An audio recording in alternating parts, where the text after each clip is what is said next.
हाय, मी प्रियांका. तर आज आहे ना मुलांच्या शाळेत आहे ना हे होते, स्पर्धा होते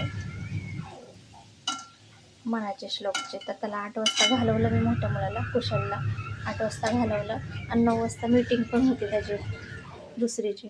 तर मग मीटिंगला पण जाऊन आले मी 9 ते 10 आणि त्याला पण घेऊन आले. तो आता क्लासला गेले आणि त्याचे मार्क लिस्ट पण बघितलं, चांगलं आहे, सगळ्यामध्ये A1 वगैरे आहे.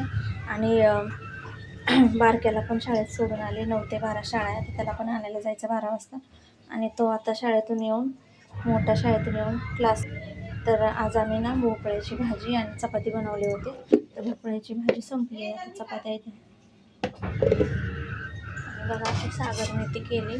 तर ते सागर मेथी आणायची, तर ते टोपामध्ये पाणी घ्यायचं, चिरायचं पाण्यामध्ये आणि 2-3 पाण्यानं धुवायची चांगली. वरचं भाजी घ्यायची, खाली रेती साचते, ती रेती टाकून द्यायची.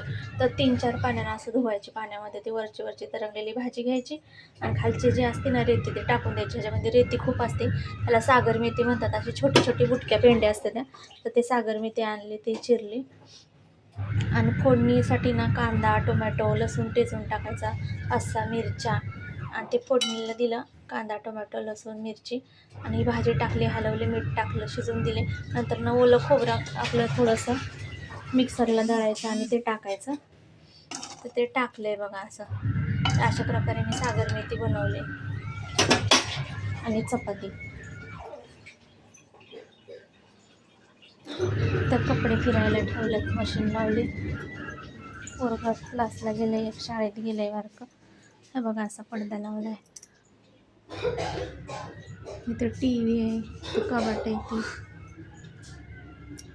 असं पडदा लावला आहे. इथे आमचे देव आहे, ती प्रतिमा वगैरे, ते देवार आहे.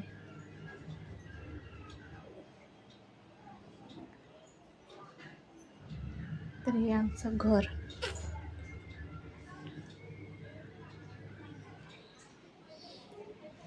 तुम्हाला कुंड्या दाखवते बाहेरच्या.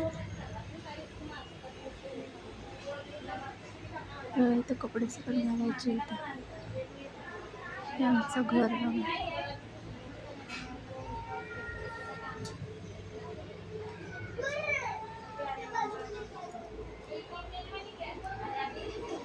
तर ह्या बघा कुंड्यात हे तुळशीचं झाड आहे, त्याच्यामध्ये तुळशीच्या मंजुळा टाकलेल्या होत्या.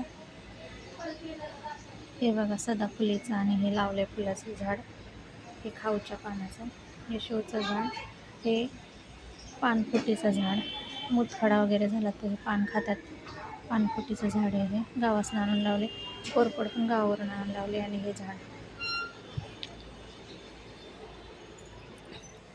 तर अशा प्रकारे आम्ही कुंड्या पण लावल्या. ते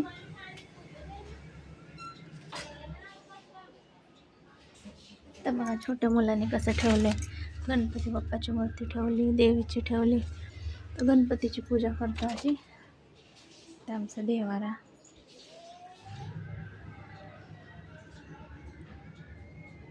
धन्यवाद.